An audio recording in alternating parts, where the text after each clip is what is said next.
नमो हरिहंताणम नमो सिद्धाणम नमो आर्याणम नमो उजायणम नमो लोहे सव्वसाहणम मंगलम भगवान वीरो मंगलम गौतमो गणी मंगलम कुंद कुंदार्यो जैन धर्मोस्तु मंगलम सर्वमंगल मांगल्यम सर्वकल्याणकारकम प्रधानम सर्वधर्माणम जैनम जयतु शासनम। नमो तीर्थनायक ने नमो ओंकार नाद ने ओंकार संगर्यो जैणे नमो ते कुंद कुंदने अहो उपकार जिन वरनो कुंदनो ध्वनि दिव्यनो जिन कुंद ध्वनि आप्या अहो ते गुरु कहाननो।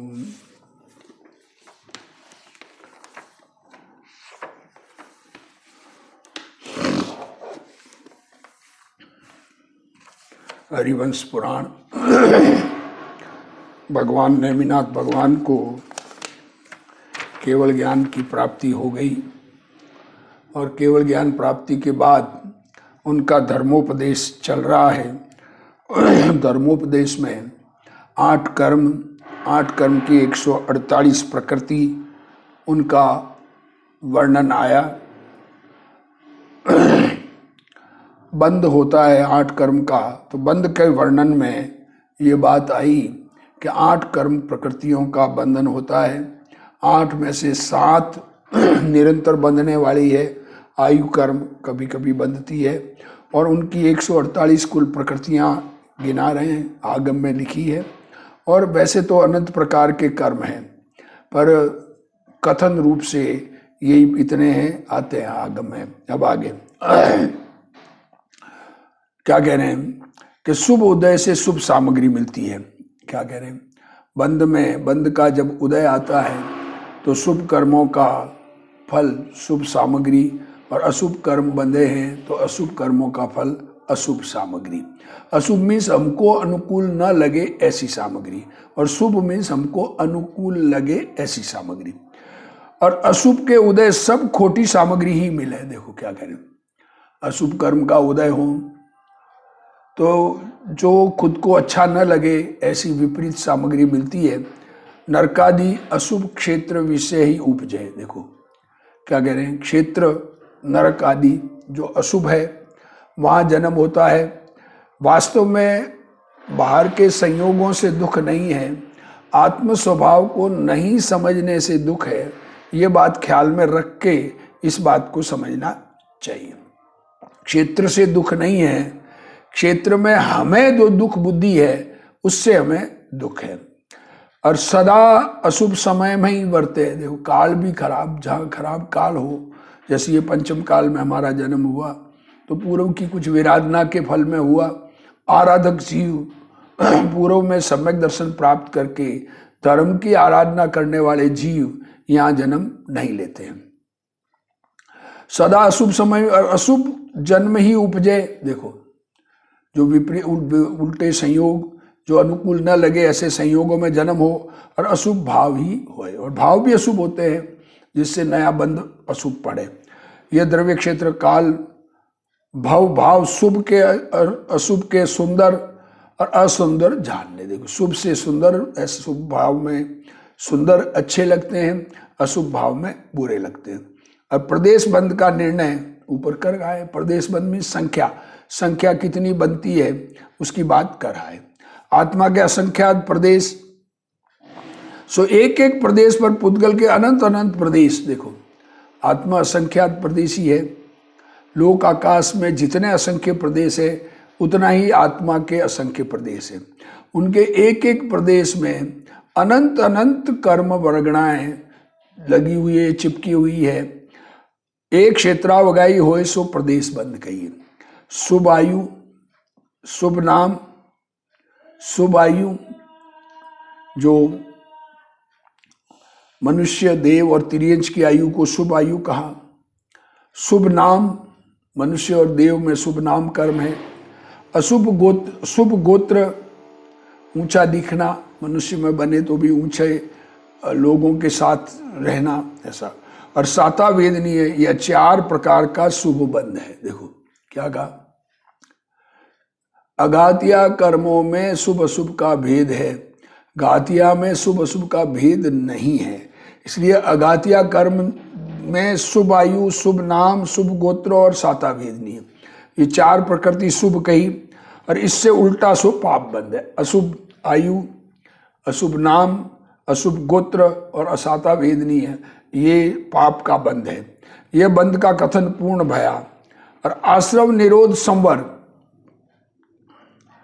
अब इससे उल्टा पाप कहा तो घातिया कर्म तो पाप रूप है ही है, जो आत्मा के गुणों का घात करते हैं। तो घात होना तो हमेशा बुराई गिना जाता है, अच्छा गिना नहीं जाता। अब आश्रव का निरोध होना संवर है, ये जहाँ नए कर्म न आ सके सो संवर। उसके भेद दो भेद है, एक द्रव्य संवर, एक भाव संवर। संसार के कारण जे रागादिक तीन की निवृत्ति सो भाव संवर कही है। देखो, संसार में भ्रमण हो, ऐसे रागादि भाव, उससे एकत्व बुद्धि छूटकर आत्मा में एकत्व बुद्धि आ जाए तो ये राग भाव से निवृत्ति कही जाती है, वो भाव संवर है। कर्म का आना उससे रुक गया। आत्मा में एकाग्रता होने पर, आत्मा को अपना स्वीकार करने पर, अपने ज्ञानानंद स्वभाव को अपने रूप स्वीकार करने पर, अनादि अनंत अखंड त्रिलोक तीन काल में रहने वाला चैतन्य भगवान, जिसमें कभी कोई बिगाड़ हुआ ही नहीं और जिसको सुधरने की जरूरत नहीं, ऐसे भगवान आत्मा में अपनापन आ जाना और बाहर के पदार्थों से अपनापन छूट जाना, इसका नाम ही उससे निवृत्ति है।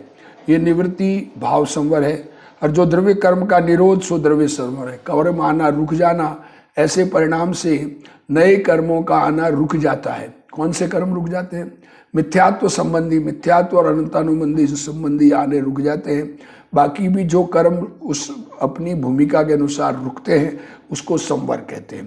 पहले जैसे नाव, दृष्टांत नाव का देते हैं, नाव में पानी आ रहा है, भर रहा है, तो पहले रास्ता बंद करे, तो पानी जहाँ से आ रहा है उसका, फिर बाहर निकाले पानी तो नाव खाली हो जाए। 3 गुप्ती 5 समिति, 3 गुप्ती मन वचन काय की, 5 समिति या भाषा, ऐषणा, आदान, निक्षेपण और प्रतिष्ठापन, 10 लक्षण धर्म, क्षमा, मार्दव, आर्जव, सत्य, सोच, संयम, तप, त्याग, अकिंचन और ब्रह्मचर्य, ये 10 प्रकार के धर्म, 12 प्रकार की अनुपेक्षा,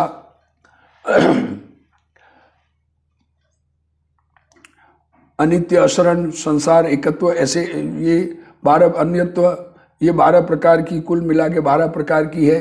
6 ये भावों में और 6 बार के संवर, निर्जरा संवर और आश्रव संवर, निर्जरा भावना और लोक बोधि दुर्लभ और धर्म भावना, ये 6 बाहर की भावना है। 5 चारित्र, 5 प्रकार का चारित्र, 5 प्रकार के व्रत धारण करना, 22 परिचय का जीतना, क्षुधा तृषा आदि 22 परिचय को जीतना, यह संवर के 57 भेद कहे। यह तप कर पूर्वोपार्जित, इसको संवर कहा, ये व्यवहार से संवर है। वास्तविक जो भाव संवर, द्रव्य संवर कहा, ये 3 प्रकार का बाहर में जो क्रिया रूप परिणमन है उससे तो है, वास्तव में तो है बंद, पर जो आत्मा अनुभव पूर्वक के ये कार्य होते हैं तो उनको संवर के साथ होने से संवर कहा गया है। पूर्वोपार्जित कर्म की निवृत्ति करना सो निर्जरा, उसके भेद 2, एक विपाक निर्जरा, एक अविपाक निर्जरा। देखो, एक तो फल दे के कर्म चले जाते हैं, एक बिना फल दिए कर्म अपने तप से और ध्यान से निर्जरित हो जाए, उनको अविपाक निर्जरा कहते हैं। सो कर्म अपना रस देकर खिर जाए, फिर नया और बांधे, सो विपाक निर्जरा। देखो, कर्म का फल मिल जाए तो उस समय जीव को जो भाव हो उससे नया कर्म बंधे, उसको विपाक निर्जरा कहते हैं। और यह सब ही संसारी जीवों के, ये तो सबके हो ही रहा है। जो कर्म बंधे हैं सो फल देकर खिरे ही है, बंधे हुए कर्म तो नष्ट होने ही है, इसलिए वो निर्जरा तो फल देकर खिरते हैं और नया बंद करते हुए जाते हैं, तो वो तो सभी संसारी जीवों के हैं। और जो विवेकियों के तप कर संवर पूर्वक निर्जरा होए, नवा न बंधे और पुराने झड़े, सो अविपाक निर्जरा। तप, मूल में तप को इच्छा निरोध तप कहा और उसके 12 भेद कहे, अनशन, अवमोद्री आदि, जो लास्ट में स्वाध्याय, वित्सर्ग और ध्यान, ऐसा ये 12 भेद कहे। तो ये निर्जरा मोक्ष का मूल कहते हैं। जो कर्म उदय आए झड़े, जैसे आम्र फल पककर डाल से गिरे, इसमें कुछ उपाय नहीं। देखो उदय आकर जाना है, उसमें उपाय क्या करना है, वो तो हो ही रहा है। और जैसे आम्र फल कच्चा पाल में देकर पकावे, कच्चा फल तोड़कर पैक करके रखे और उसमें पके, तैसे न उदय आया कर्म उदीर कर उदय में लाए, तब कर खपाइए सो विपाक निर्जरा कहिए। यह विपाक निर्जरा सम्यक दृष्टि ही के होए, यह निर्जरा का व्याख्यान किया। देखो ये निर्जरा के बारे में कहा, जो निर्जरा कर्मों को टूट जाना, कर्म आत्मा में से झड़ जाना, पहले संवर हो तो निर्जरा, जो संवर पूर्व की निर्जरा ही निर्जरा कही है। और संवर सम्यक दृष्टि होना, ये संवर शुरुआत है, संवर है। आत्मा को अपने रूप अनुभव करना, ये संवर है। और उन्हीं सम्यक दृष्टि के इच्छा का निरोध रूप तप, उससे कर्मों का आना रूप कर्म है, बंधे हुए कर्म टूटने शुरू हो जाए, निकलने शुरू हो जाए, उसको वो निर्जरा सम्यक दृष्टि के कही जाती है। और बंध के कारण, बंध का कौन सा कारण है? मिथ्यात्व, अवृतादि, तिनके अभाव से मिथ्यात्व, अविरति, प्रमाद, कषाय और योग ये मिट जाए, और निर्जरा के योग से समस्त कर्म नाश होए। और ये कर्म टूटते टूटते सारे कर्म समाप्त हो जाए, उसको मोक्ष कहते हैं। वह मोक्ष निर्ग्रंथ रूप के धारक महामुनि तिन ही के होए है। देखो क्या कह रहे, ये मुक्ति होना, ये घर बैठे बैठे मोक्ष नहीं होता है। निर्ग्रंथ दशा धारण करे, पंच महाव्रत धारण करे, परिग्रह का एक धागा भी रख के मुनि नाम धरावे, तो निगोद का पात्र कहा गया है। इसलिए अपने निर्ग्रंथ दशा, पूर्ण निर्ग्रंथ नग्न दिगंबर दशा, पीछी कमंडलू के अलावा, जिनके कोई पीछी कमंडलू और शास्त्र एक, उसके अलावा कोई परिग्रह नहीं होता है, बाहर की कोई चीज ग्रहण नहीं करते, और भावों में तो सब कुछ छोड़ा हुआ ही है। ऐसे महामुनि जब स्वरूप में पूर्ण एकाग्र हो जाते हैं, बाहर के भावों से एकत्व छूटता है, और स्वरूप में लीनता रूप प्रयत्न से मुक्ति होती है। इन जीवादि सप्त तत्वों का श्रद्धान, इस 7 तत्व की श्रद्धा सो सम्यक दर्शन, और इनका ज्ञान सो सम्यक ज्ञान। और श्रद्धान ज्ञान को पाकर अशुभ की निवृत्ति, देखो श्रद्धान ज्ञान प्राप्त करे और अशुभ से निवृत्ति करे सो चारित्र। ये 3 रत्न मोक्ष के साधन हैं, जिनके रत्नत्रय अभेद रूप है और शुद्धोपयोग की मुख्यता है। देखो ये उपयोग शुद्ध आत्म सन्मुख जिसका हुआ है, वे तो वाही भव निर्वाण को प्राप्त हुए। देखो जिनका उपयोग आत्म सन्मुख मुख्यता से, मतलब कंटिन्यू रहे, मैं श्रेणी मांड ले, उनके तो उसी भव से निर्वाण प्राप्त होए। और जिनके भेद रूप व्यवहार रत्नत्रय है, जिन्हें स्वरूप एकाग्रता शुद्धोपयोग दशा कंटिन्यू नहीं है, आती जाती रहती है। 6ठे 7वें गुणस्थान में मुनिराज के हजारों बार 7वें 6ठे गुणस्थान में झूलते हैं, पर श्रेणी न मांड सके, और बार के व्यवहार कार्यों में प्रवर्तन है उनके, और शुभोपयोग की मुख्यता है, जिनके शुभ उपयोग शुभ भावों की मुख्यता है, वे 7 भाव देवों के और 8 भाव मनुष्यों के धर। देखो अधिक से अधिक ये कंटिन्यू मेंटेन रहे आत्मा का अनुभव, तो 7 भाव देव का और 8 भाव मनुष्य का धर सुर नर के सुख भोग सिद्ध पद को प्राप्त हुए हैं। मतलब सिद्ध तो बनना ही है, जिन्हें आत्मा अनुभव में आ गया, जिनको अपना आत्मा चैतन्य स्वरूप भगवान रूप अनुभव में आया, उनका मोक्ष होने वाला ही है। वो अनुभव न मिटे तो 15 भाव मैक्सिमम है, और अनुभव अगर से च्युत हो जाए, सम्यक दर्शन चला जाए, तो भी मैक्सिमम काल अर्ध पुद्गल परावर्तन है, उससे अधिक नहीं होता है। भावार्थ, जिनके उत्कृष्ट आराधना है वे तो तद्भव ही मोक्ष होए, और जिन मध्य आराधना होए ते 3 भाव में मोक्ष होए। देखो क्या कह रहे, उत्कृष्ट आराधना वाले के तो उसी भाव से मोक्ष हो। हालांकि यहाँ पंचम काल में जिनने जन्म लिया है, उनका आत्मा इतना कमजोर है कि इतनी शक्ति होती नहीं कि उत्कृष्ट आराधना कर सके, और मध्यम आराधना वाले के 3 भव, मतलब यहाँ से देव बन के अगले भव से मोक्ष जाए, और जिनके जघन्य आराधना हो, आराधना की पूर्णता न कर सके, शक्ति की हीनता हो अपने में, तो 15 भव में पार होते हैं, वे निकट भव्य है, जिनके आत्म ध्यान कर सिद्ध पद की सिद्धि होए। ऐसी जिनेंद्र भगवान की भाषा निसंदेह मोक्ष का मार्ग। इस प्रकार की जिनेंद्र भगवान की वाणी निसंदेह मोक्ष का मार्ग, उसको सुनकर 12 सभा के भव्य जीव भगवान को हाथ जोड़कर नमस्कार करते भय। तीर्थंकर परमात्मा के समो शरण में इंद्र गलुड़ियों की तरह बैठते हैं। बच्चे जो कुत्ते के पिल्ले जैसे शांत, बिल्कुल मान कषाय रहित, जिनको प्रेस्टीज पॉइंट हो, उनको भगवान की बात समझ में नहीं आई। जिन्हें इज्जत का पॉइंट लगता है, उनको ये बात समझ में नहीं आई। कई देव मनुष्य तिर्यंश सम्यक तो धारते भय। पूर्व का सम्यक दर्शन नहीं हो और भगवान के समोशरण में गए, भगवान की दिव्य वाणी सुनी और अपने सम्यक दर्शन धारण किया, तत्व श्रद्धान सही किया, आत्मा का अनुभव किया। क्या करें, सच्चे देव तो सामने बैठे हैं, तो उनकी श्रद्धा, देव गुरु शास्त्र की श्रद्धा, जो भगवान की वाणी की श्रद्धा, गुरु की श्रद्धा, 7 तत्व की श्रद्धा, फिर स्वपर का भेद विज्ञान करके अपने में एकाग्रता करे, ऐसे सम्यक्तों को धारण किया। और कई एक नर तिर्यंश श्रावक के व्रत धारते भय, कई व्रत धारण किए, 12 व्रत। मुनिपना लेने की सामर्थ्य नहीं लगी खुद को, तो 12 व्रत धारण किया। और कई एक मनुष्य मुनि व्रत धारते भय, कई मुनि बने। ये जे संसार के भ्रमण से भयभीत है, ते वीतराग का मार्ग आराधते भय। संसार के भय से अगर डर लगता है, तो वीतराग परमात्मा का मार्ग आराधने योग्य है। यही मार्ग है और कोई मार्ग नहीं है, यह बात पक्का निर्णय करना चाहिए।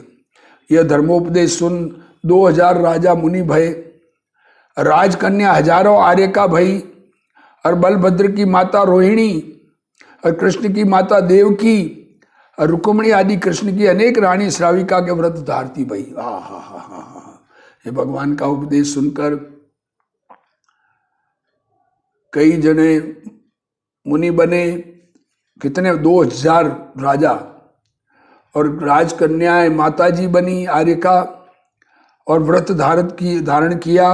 वह कई रानियों ने श्रावक के व्रत धारण किए, और अनेक युधिवंशी और भोजवंशी राजा जिन मार्ग के पिता श्रावक के 12 व्रत धारते भय।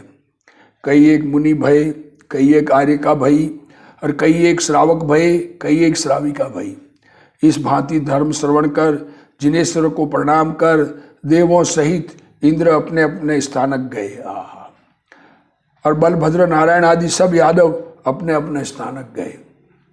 और जिनेश्वर के चरणाविंद की भक्ति सो शरद ऋतु की न्याय लोक को उज्जवल करती भई। भगवान की जिनको भक्ति है, अरे वर्तमान जिन मंदिर में भगवान की भक्ति करने वाले के भी यही स्थिति होती है। सामने भगवान बैठे हैं, अंदर में श्रद्धा पूर्वक भगवान को नमस्कार करे। दिव्य ध्वनि की कमी है तो वो जिनवाणी सुनने को मिलती है, उस जिनवाणी को श्रवण करके दिव्य ध्वनि का लाभ भी लिया जा सकता है। जैसे शरद ऋतु सब दिशाओं को उज्जवल करे, तैसे भगवंत की भक्ति सब लोग को उज्जवल करती भई। शरद ऋतु विषय नभो मंडल मनोज्ञ भाषे, सर्दी में आकाश अच्छा लगता है, और भक्ति विषय ध्यान रूप नभो मंडल रमणीक भाषे है। और स्व शरद ऋतु विषय उज्जवल मेघ पटल कर नभो मंडल धोया जाए है, और भक्ति विषय भाव रूप अंबर उज्जवल भया है। ये देखो ऐसा तुलना की है। और शरद ऋतु विषय ग्रह और ताजे आकाश में प्रकट भाषे है, और भक्ति विषय जीवों में अनेक शुभ लक्षण प्रकट भाषे है। शरद ऋतु विषय ग्रह तारे ऐसे सोहे मानो आकाश फूल रहा हो, और भक्ति विषय भी शुभ भाव फूले है। और शरद ऋतु विषय बंदूक कई मिजन्या फूले है। सप्त वर्ण जाति के वृक्ष, और भक्ति विषय भगवान के भक्त फूले है। और शरद ऋतु विषय भी वृक्षों के फूल झड़े हैं, और भक्ति विषय भगवान के भक्त भी पुष्पांजलि क्षेपे है। शरद ऋतु उज्जवल और भक्ति भी उज्जवल, इसलिए शरद का दृष्टांत दिया। गणधर देव कहे है, हे श्रेणिक, भगवान नेमिनाथ के दर्शन जैसे तीन लोक के प्रगट भक्त पुष्पांजलि चढ़ावते आवे, तैसे शरद ऋतु भी पुष्पांजलि बिखेरती सब दिशाओं को उज्जवल करती आई और आकाश मंडल को उज्जवल मेघ पटल करती भई प्रगट भय है। ग्रह और ताराओं का नभोमंडल फूला सा दिखे है और मिझनिया तथा सप्तपर्ण आदि वृक्षों के नवीन पुष्प निकसती आई। ऐसी शरद ऋतु विषय जिनेश्वर का विहार का उद्यम भया। अब जिनेंद्र भगवान विहार के लिए तैयार हुए, वहाँ से विहार रवाना हुए गिरनार पर्वत पर। ऐसा ये जिनेंद्र भगवान की दिव्य ध्वनि हुई और उस दिव्य ध्वनि में धर्म का उपदेश सब भव्य जीवों ने सुना। सब जीव उससे लाभान्वित हुए, जिनकी जितनी योग्यता उस प्रकार से लाभान्वित। ये कहा है ना, कोई मुनि बने, कोई आर्यका बने, कोई श्रावक के व्रत धारण किए, किसी ने सम्यक दर्शन धारण किया। अब बाकी जिसकी जैसी मर्जी। जिनेंद्र भगवान के भक्त अंदर में परिणामों में जिनेंद्र के प्रति भक्ति आई तो उनको भी उस प्रकार का पुण्य बंद हुआ। ये अरिष्ट नेमि पुराण संग्रह विषय हरिवंश जिने सेनाचार्य कृतो श्री नेमिनाथ धर्मोपदेश वर्णन नाम का ये 57वां सर्ग समाप्त हुआ। अब 58वां सर्ग शुरू होता है। भगवान विहार को सन्मुख गिरनार के शिखर से उतरेंगे। गिरनार के शिखर से रवाना हुए। जैसे अहम इंद्र लोक से जगत के उद्धार के अर्थ मध्य लोक में पधारे। गिरनार शिखर से उतरेंगे। अरे वो तो 500 धनुष ऊपर विराजते हैं। 50,000 फुट ऊपर विराजते हैं भगवान। तो अब गिरनार के शिखर पर विराजमान कहना व्यवहार है। वहाँ से विहार हुआ। तैसे जगत को भवोदधि से उतारने के अर्थ गिरनार के नीचे उतरेंगे। जब भगवान विहार को सन्मुख भये तब कुबेर ये घोषणा करता भया, जिसकी जो इच्छा होए सो लेवो। और भगवान के विहार विषय पृथ्वी मणि रूप होती भैया। जमीन तो मणि जैसी हो जाती है समोसरण में। और मनोवांछित दान ठौर ठौर बटे और ठौर ठौर मंगलाचरण होते भैया। जगह जगह मंगलाचरण भगवान का विहार हो रहा है। मंगल विहार। धर्म चक्र आगे चले और पीछे भगवान कमलों पर विराजमान। अब पृथ्वी सब ऋतु के फल फूलों कर मंडित भई। भगवान के विहार की महिमा क्या कहनी महिमा।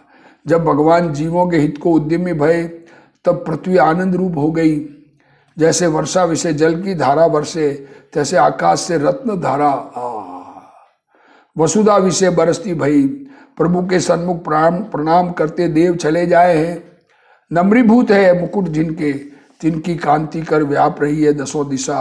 वे सभी देव भगवान की प्रभा के अनुरागी है।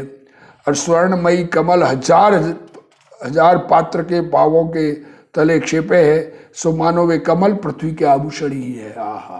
कमलों पर पांव भरते हुए भगवान का विहार शुरू हुआ। नाना प्रकार के रत्नों की विचित्रता कर पृथ्वी रत्नमयी हो रही है। इंद्र और इंद्राणी तेई भय तिनकर सेवित प्रभु के चरण कमल। तिन पर सुर असुर और नर भंवर भरे गुंजार करे है। और भक्ति रूप मकरंद का पान करे है। जब भगवान विहार करे तब पृथ्वी विषय वसु जाति के देव आगे आगे इंद्र की आज्ञा कर चले जाए हैं। और ऐसे वचन उच्चारते जाए, हे प्रभु तुम जयवंत हो। भगवान की जय जयकार होती है। हम पर कृपा करो। लोक के हित करने का यह समय है। तुम लोक के हित विषय उद्यमी हो। हे ईश तुमको सुर असुर नर आए कर प्रणाम करे है। तुम समस्त विधि के वेत्ता हो। भगवान विश्व के कल्याण के अर्थी विहार करे। धर्म चक्र आगे चला जाए। पृथ्वी विषय संपदा विस्तरे। तीन लोक के जीव हर्षित होए। और विहार के वादिंत्रों की ध्वनि ऐसी होए जैसी मेघ की ध्वनि हो। ध्वनि में यह शब्द होए, भव्यों के आनंद बढ़ो। बीन बांसुरी मृदंग झालर शंख कोहल इत्यादि अनेक वादिंत्र बाजे हैं। मंगल शब्द होए रहे हैं। जैसे समुद्र गाजे तैसे शब्द होए हैं। भव्यों के प्रयाण के महाशब्द तिनकर धरती आकाश शब्दायमान हो रहे हैं। कई एक गीत गावे है, कई एक भगवत कथा करे है, कई एक आनंद रूप भाष्य करे है, कई एक गरजे है, कई एक नाना प्रकार राग करे है, और किन्नरी देवी नृत्य करे, और स्वर्ग लोक के अप्सरा नृत्य करे, और गंधर्व जाति के देव वादित्र बजावे है, और कई एक मंगल स्तोत्रों कर स्तुति करे है, और कई एक जय जय शब्द करे है। जहाँ जहाँ प्रभु पांव धरे तहाँ तहाँ अति मंगलाचार हो रहे हैं। इस भूतल विषय गीत नृत्य वादित्र आदि नाना प्रकार के मन के हरणहारे देवों और मनुष्यों के किए ये सब दिशाओं को सब लोकपाल सावधानी सहित सेवा करते चले जाए हैं। आगे प्रभु की सेवा ही सेवकों के कल्याण की अर्थी है। और जिनका जो अधिकार है ताही रीति सेवा करे है, और दिव्यमान है रत्नमयी करे है, जिनके ऐसे कर तिनकर अंजलि जोड़ते प्रभु को नमस्कार करे है।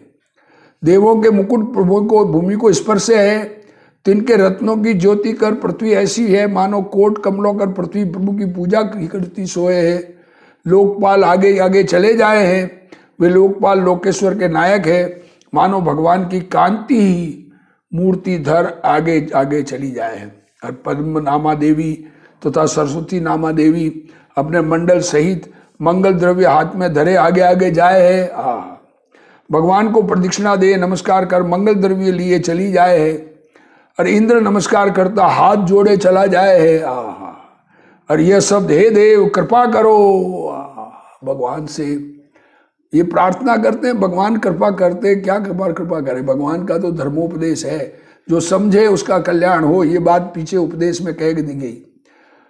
अब वो इंद्र ऐसी भावना आती है उसको, जगत को भववन से निकासो, और देश देश के राजा प्रणाम करते चले जाए हैं। भववन से कौन निकलेगा? जो भगवान की सच्ची आराधना करेगा, मतलब भगवान की बात मानेगा। सच्ची आराधना वही है। माँ बापों की भक्ति उसे कहते हैं जो माँ बाप की बात माने, जो बात न माने उसके काहे की भक्ति है।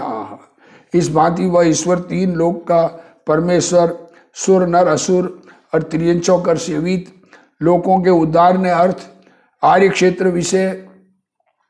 जहां जहां भगवान चरण कमल धारे हैं, तहां तहां पद पद विषय देव रत्न स्वर्णमयी कमल रचे है।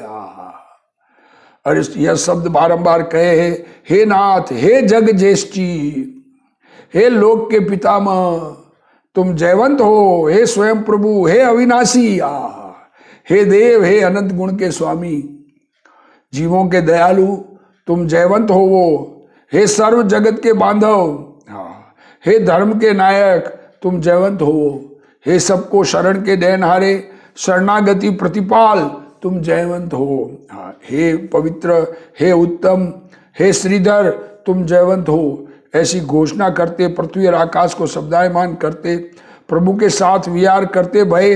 जैसा मेघ का गंभीर शब्द होए, तैसा जय जयकार का शब्द होता भया।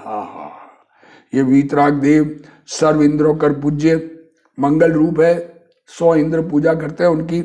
दर्शन जिसका इंद्रों के मुकुट विषय नील रत्न सोई भंवरों की पंक्ति ताका है। भ्रमण जाके चरण कमलों का पर चरण कमल की निवासनी जो लक्ष्मी ताकर जगत को आनंद उपजावे। अब देखो, अभी ऐसा कहने से भगवान, अरे चरण कमल के निवासी, ऐसा ये तो अलंकार है। सत्य जीव जिनवर जीवों की दया कर अद्भुत विभूति से विहार करे। देव मार्ग जो आकाश उस विषय विहार करता, रत्न कमलों पर चरण कमल धरता, धर्म का स्वामी विहार करे। ये धर्म के स्वामी भगवान तीर्थंकर विहार हो रहा है। किस प्रकार का विहार होता है, हमें अंदाज लगावे, देखो कैसा होता होगा, कैसी शोभा होगी। विचार करें तो ख्याल में आवे कि भगवान का विहार भी कैसा होता होता, कितना मंगल है, कितना लोगों को आनंदकारी है। लोक के कल्याण के अर्थ विहार करता विश्वेश्वर, ताकि आगे देश देश के राजा चले जाए हैं। जैसे पतिव्रता स्त्री पति की अनुगामिनी होए सो प्रशंसा योग्य है, तैसे महाविभूति रूप स्त्री सर्वज्ञ की अनुगामिनी सोए है।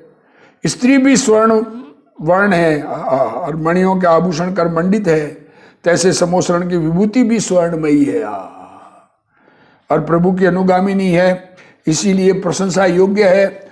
और चौगिर्द पवन कुमार देव भूमि शुद्ध करते जाए हैं, अपनी सेवा से सावधान हैं, जैसे साधु अपनी वृत्ति में सावधान हुए। देवों कर बुआरी भूमि दर्पण समान दीपे है। और मेघ कुमार देव गंधोदक की वृष्टि करते जाए हैं, और देदीप्यमान बिजुड़ी चमकती जाए है। और मंदार जाति के कल्प वृक्ष में पुष्प तिनकी वर्षा होती जाए है। तिन पर भंवर गुंजार करे है, जिन मार्ग के ईश्वर तिनका ऐसा विहार, उसकी देवों के समूह प्रशंसा करते भय।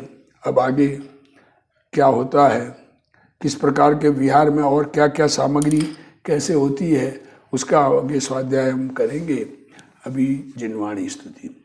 हे जिनवाणी भारती तोई जपू दिन रैन, जो तेरा शरणा गहे सो पावे सुख चैन।